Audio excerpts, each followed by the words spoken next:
Hello everyone. आज का हमारा टॉपिक है ऑस्मोसिस। आज हम पढ़ने वाले हैं ऑस्मोसिस। ऑस्मोसिस को कहते हैं परासरण। क्या कहते हैं? परासरण कहते हैं। इसके पहले हमने क्या पढ़ा था? डिफ्यूज़न यानी कि विसरण के बारे में हम पढ़ चुके हैं। ठीक है, विसरण का मतलब होता है फैलना। अब बात करते हैं कि ऑस्मोसिस क्या होता है यानी कि परासरण क्या होता है। तो पहले इसकी डेफिनेशन देख लेते हैं क्या होती है।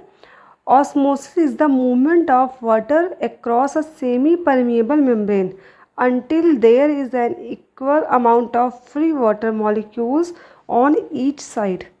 अब देखिए डेफिनेशन मैंने पढ़ ली, कुछ को समझ में आया होगा, कुछ को नहीं समझ में आया होगा। ठीक है, तो मैं अपनी लैंग्वेज में अच्छे से बताती हूँ क्या होता है। ठीक है, देखो ऑस्मोसिस प्रोसेस जो होती है उसके लिए सबसे ज़्यादा ज़रूरी होता है semi permeable membrane. Semi permeable membrane को हिंदी में बोलते हैं अर्धपारगम्य झिल्ली। क्या बोलते हैं? अर्धपारगम्य झिल्ली बोलते हैं। ठीक है, अर्धपारगम्य झिल्ली कहते हैं इसको। जो अर्धपारगम्य झिल्ली होती है, इसका मतलब पारगम्य का मतलब होता है पार कर जाना, अर्ध मतलब होता है आधा, यानी कि ऐसी झिल्ली लगी हो जिससे क्या हो आधी चीज़ें पार कर सके आधी ना। जैसे चाय छानने की छन्नी होती है। अब क्या होता है कि अब जैसे हमने क्या किया, किसी ग्लास में, अब ये ग्लास है कोई, इसमें हमने चाय छाना। अब इसमें जब चाय छानते हैं हम लोग तो क्या होता है, ऊपर क्या लगा देते हैं इसके हम लोग, जो ग्लास होता है इसके ऊपर में छन्नी लगा दी होती है। छन्नी में से जाली होती है ना, तो चाय छन्नी से क्या नीचे चाय चला जाता है लेकिन चाय पत्ती इसके ऊपर ही रह जाता है। ठीक है, तो एक तरह से जब चाय छानने की छन्नी हमारी होती है वो भी कैसा होता है, सेमी परमिएबल मेम्ब्रेन होता है। लेकिन ठीक है, क्योंकि उसमें क्या है, कुछ पार्टिकल उसको छन के चले जाते हैं लेकिन कुछ पार्टिकल नहीं जा पाते। सेम ऐसे ही क्या होता है, सेमी परमिएबल मेम्ब्रेन भी होता है। तो इस मेम्ब्रेन की बहुत ज़्यादा ज़रूरत होती है ऑस्मोसिस की प्रोसेस के लिए। ठीक है, अब देखो ये क्या है, कोई कंटेनर है। इस कंटेनर में क्या रखा है, एक तरफ देख लीजिए क्या रखा है। जो सोल्यूशन है वो कैसा है, कंसनट्रेटेड शुगर सोल्यूशन। यानी कि इसमें क्या, कंसनट्रेटेड शुगर सोल्यूशन, यानी कि शुगर मॉलिक्यूल का घुला हुआ है, मतलब पानी में शुगर घुला हुआ है। यानी कि एक तरह से देखा जाए तो यहाँ शरबत है। ठीक है, पानी में शुगर को घोल के रखा गया है इस टाइप, इधर की तरफ। ठीक है, इधर की तरफ। अब इधर क्या है, डाइल्यूट शुगर सोल्यूशन, यानी कि यहाँ भी शुगर घोला गया लेकिन शुगर की मात्रा क्या है, इधर कम है। ठीक है, एक तरह से अगर समझ लें हम लोग तो यहाँ पर क्या रखी है, यहाँ पर हम सिंपल सी भाषा में देख लें तो यहाँ पर चाशनी रखी हुई है और यहाँ पे क्या है, शरबत है। किसका? चीनी का शरबत है। ठीक है, चाशनी में क्या होती है, चीनी की मात्रा ज़्यादा होती है, शरबत में चीनी की मात्रा कम होती है। ठीक है, ये तो बात हो गई सॉल्यूट की बात। अब बात कर लेते हैं दोनों में पानी किसकी मात्रा ज़्यादा होगी, क्योंकि ऑस्मोसिस में मूवमेंट किसका होता है, पानी का मूवमेंट होता है ना। तो चाशनी में क्या होता है, पानी की मात्रा क्या होगी, कम होगी, लेकिन शरबत में पानी की मात्रा ज़्यादा होती है। क्यों? क्योंकि चाशनी में चीनी की मात्रा ज़्यादा होती है, पानी की मात्रा कम होती है। और शरबत में क्या होता है, पानी ज़्यादा होता है, चीनी कम होता है। तो ऑस्मोसिस के प्रोसेस में ये बोला गया है कि जिधर वाटर का कंसंट्रेशन ज़्यादा होगा, यानी कि जहाँ पर वाटर के मॉलिक्यूल ज़्यादा होंगे, मूवमेंट किधर होगा, ज़्यादा से कम की तरफ। यानी कि जो मूवमेंट होगा वाटर का वो किधर होगा, इधर से इधर की तरफ होगा। ठीक है, क्यों होगा आप समझ में सबको आ गया होगा, क्योंकि इधर का जो सोल्यूशन है यहाँ पर वाटर ज़्यादा है, सॉल्यूट कम है, और इस सोल्यूशन में क्या वाटर कम है और सॉल्यूट ज़्यादा है। तो ऑस्मोसिस की प्रोसेस में हमेशा मूवमेंट किधर होगा, जिधर वाटर के मॉलिक्यूल ज़्यादा होते हैं उधर से, जिधर वाटर के मॉलिक्यूल क्या होंगे, कम होंगे। ठीक है, एकदम समझ में आया सबको। बीच में क्या लगा होता है, ये बीच में जो होती है सेमी परमिएबल मेम्ब्रेन होती है। इसी मेम्ब्रेन से क्या करते हैं, वाटर के मॉलिक्यूल पार कर सकते हैं। लेकिन हाँ, इसके अंदर जो चीनी का पार्टिकल है वो पार नहीं करेगा। ठीक है, क्योंकि अगर ये मेम्ब्रेन ना होती तो चीनी का पार्टिकल भी साथ में पार कर जाता, तो वो विसरण प्रोसेस हो जाती। ठीक है, इसलिए कहते हैं ऑस्मोसिस थोड़ा सा अलग होता है विसरण से। अब देखिए क्या होगा, पार्टिकल इधर से पार्टिकल इधर की तरफ मूव करेगा। ये तब तक मूव करेगा जब तक कि इस टाइप इधर की तरफ और इधर की तरफ number of water molecule equal ना हो जाए, यानी कि दोनों तरफ जो वाटर की मॉलिक्यूल की संख्या है दोनों तरफ बराबर ना हो जाए। अब ये क्या करेगा, वाटर का मॉलिक्यूल कंटिन्यू इधर मूव करता रहेगा, इसे ऐसा करता रहेगा। ठीक है, और एक टाइम ऐसा आएगा कि इधर जितने वाटर के मॉलिक्यूल है इधर भी इतने ही हो जाएंगे।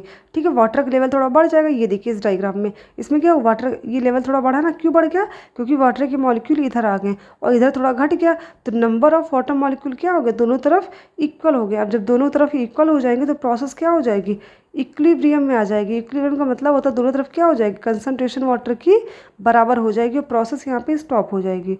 ठीक है, इसी को बोलते हैं ऑस्मोसिस, यानी कि जल की सॉल्वेंट जो होता है यानी कि वाटर का जो मॉलिक्यूल होता है उसका हाई कंसंट्रेशन ऑफ वाटर से लेकर के movement low concentration of water की तरफ होता है। ठीक है, ये हो गया ऑस्मोसिस। एक बार मैं और सिंपल सी भाषा में बता देती हूँ। एक बार देखो, ये है बीकर, ये भी है बीकर, इसमें सिर्फ और सिर्फ क्या भरा हुआ है, जल भरा हुआ। क्या भरा है, सिर्फ और सिर्फ जल भरा है। ठीक, और इसमें क्या भरा हुआ है, शरबत है, चीनी पानी का घोल भरा हुआ है। ठीक, अब आप खुद सोचो, बीच में क्या लगी हुई है, सेमी परमिएबल मेम्ब्रेन लगी है।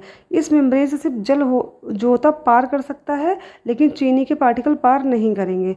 तो क्या होगा, इधर से चीनी के पार्टिकल तो पार कर नहीं सकते, सिर्फ जल ही पार करेगा। तो क्या करेगा, जल इधर की तरफ मूव करेगा, शरबत की तरफ मूव करेगा, और तब तक मूव करता रहेगा जब तक कि दोनों बीकर में जल के जो मॉलिक्यूल हैं वो इक्वल ना हो जाए। ठीक है, नंबर ऑफ वाटर मॉलिक्यूल क्या हो जाए, दोनों तरफ इक्वल ना हो जाए। जब दोनों तरफ वाटर के मॉलिक्यूल इक्वल हो जाएंगे तो क्या हो जाएगा, प्रोसेस रुक जाएगी। इसी को बोलते हैं ऑस्मोसिस प्रोसेस। क्या कहते हैं, इसी को कहते हैं ऑस्मोसिस। एक एग्जाम्पल और देख लेते हैं। ये देखो, इसमें क्या है, ये भी कोई कंटेनर है। ठीक है, इधर क्या भरा हुआ, वाटर मॉलिक्यूल है। ये पूरा का पूरा क्या है, वाटर मॉलिक्यूल इसमें भरा हुआ है। ये पूरा क्या, सुक्रोज मॉलिक्यूल है। मतलब ये तो ब्लू वाला वाइट है, वाटर है, और ये रेड कलर क्या दिख रहा है, सुक्रोज यानी कि चीनी घुला हुआ। ठीक है, जो हमने एग्जाम्पल लिया था पीछे वही है एग्जाम्पल। इसमें पानी इसमें खाली है, ये शरबत है। यहाँ पर क्या है, ये कंसनट्रेटेड सोल्यूशन है, लेकिन पानी का कंसनट्रेशन यहाँ पे क्या है, लो है। हमें सोल्यूशन के कंसनट्रेशन से मतलब नहीं है, ऑस्मोसिस में सिर्फ पानी का जो कंसनट्रेशन होता है वो देखा जाता है। यहाँ पर ये सोल्यूशन तो डाइल्यूट है क्योंकि यहाँ पर कुछ और है नहीं सॉल्वेंट के अलावा, लेकिन जो वाटर का कंसनट्रेशन है यहाँ पर ज़्यादा है। ठीक है, और इसमें क्या है, ये सोल्यूशन तो कंसनट्रेट है बट यहाँ पर वाटर का कंसनट्रेशन ज़्यादा है।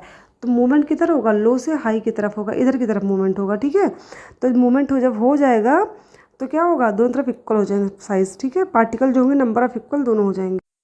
इस डायग्राम में थोड़ा क्लियर दिखाता है। ये देखिए यहाँ पे, ये है हमारा कंटेनर। अब यहाँ पर क्या, सॉल्यूट प्लस सॉल्वेंट है, यहाँ पर सिर्फ और सिर्फ सॉल्वेंट है। ठीक है, मूवमेंट किधर होगा, ये जो हमारा सॉल्वेंट है इधर की तरफ मूव करेगा, और जो इस कंटेनर में सॉल्वेंट है वो इधर की तरफ मूव करेगा। तब तक दोनों मूव करते रहेंगे जब तक दोनों तरफ क्या हो जाए, वाटर के मॉलिक्यूल इक्वल ना हो जाए। ठीक है, यही होता है ऑस्मोटिक प्रेशर।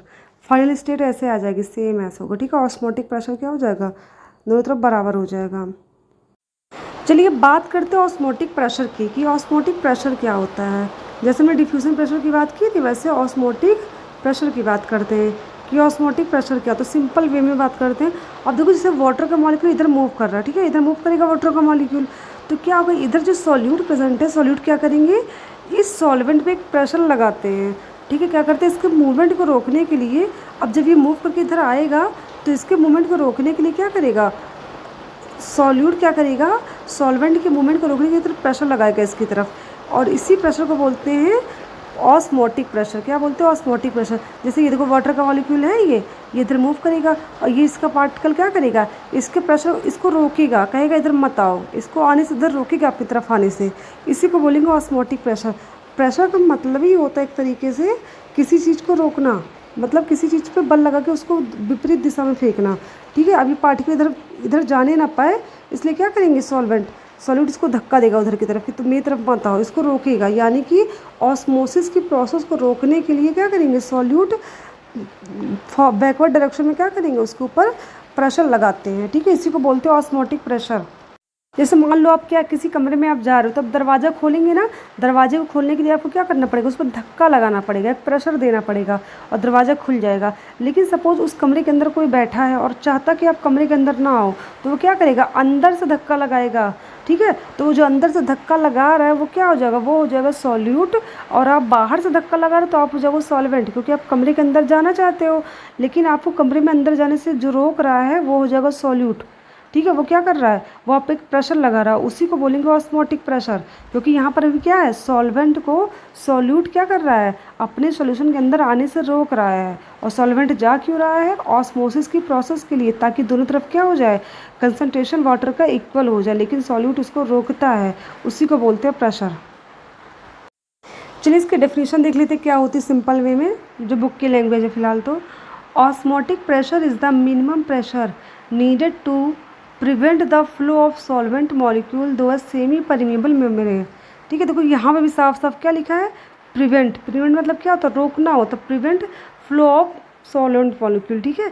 यानी कि सॉल्वेंट मॉलिक्यूल के फ्लो को रोकने के लिए जो प्रेशर लगाया जाता है वही क्या होता है, ऑस्मोटिक प्रेशर। और ये प्रेशर लगाता कौन है, सॉल्यूट लगाता है, ठीक है। ध्यान में रखिएगा ये चीज़, ठीक है।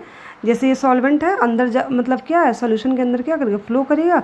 और इसके फ्लो को रोकने के लिए जो प्रेशर लगाया जाएगा इस पर, वही क्या होगा, ऑस्मोटिक प्रेशर हो जाएगा, ठीक है। तो आई होप आप लोगों को ऑस्मोसिस क्या होता है, ऑस्मोटिक प्रेशर क्या होता है, समझ में आ गया होगा, ठीक है। तो कल की क्लास में आपको ट्रिगर प्रेशर और वॉल प्रेशर क्या होता है उसके बारे में बताएंगे। Thank you class.